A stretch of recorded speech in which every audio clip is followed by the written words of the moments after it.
भक्त कृष्णदास जी की अमर भक्ति कथा। बहुत समय पहले वृंदावन धाम में एक महान भक्त रहते थे, कृष्णदास कविराज गोस्वामी।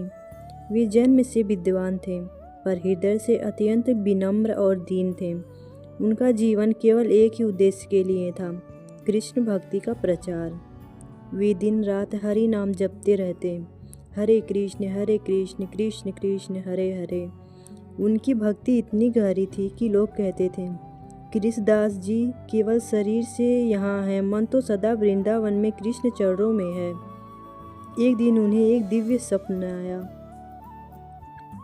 स्वप्न में स्वयं चैतन्य महाप्रभु प्रकट हुए।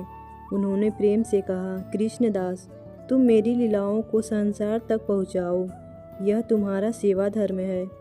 नींद खुलते ही कृष्णदास जी रो पड़े। वे बोले, प्रभु, मैं तो अयोग्य हूँ, मुझ में क्या सामर्थ्य। पर भीतर से आवाज़ आई, जो खुद को अयोग्य मानता है वही सच्चा पात्र है।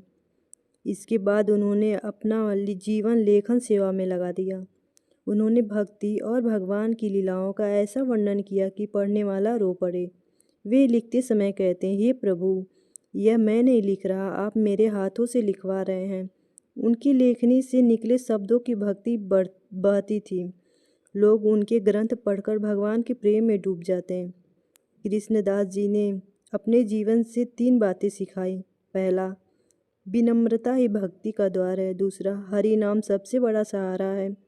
तीसरा, जो सेवा मिले उसे भगवान की कृपा समझकर करो।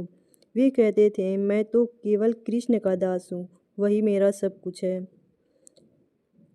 जब उनका शरीर वृद्ध हुआ तब भी उनकी जपमाला नहीं रुकी। अंतिम समय में भी उनके होठों पर नाम था, कृष्ण कृष्ण। भक्त मानते हैं ऐसा भक्त मरते नहीं, वे सदा भगवान के धाम में सेवा करते हैं।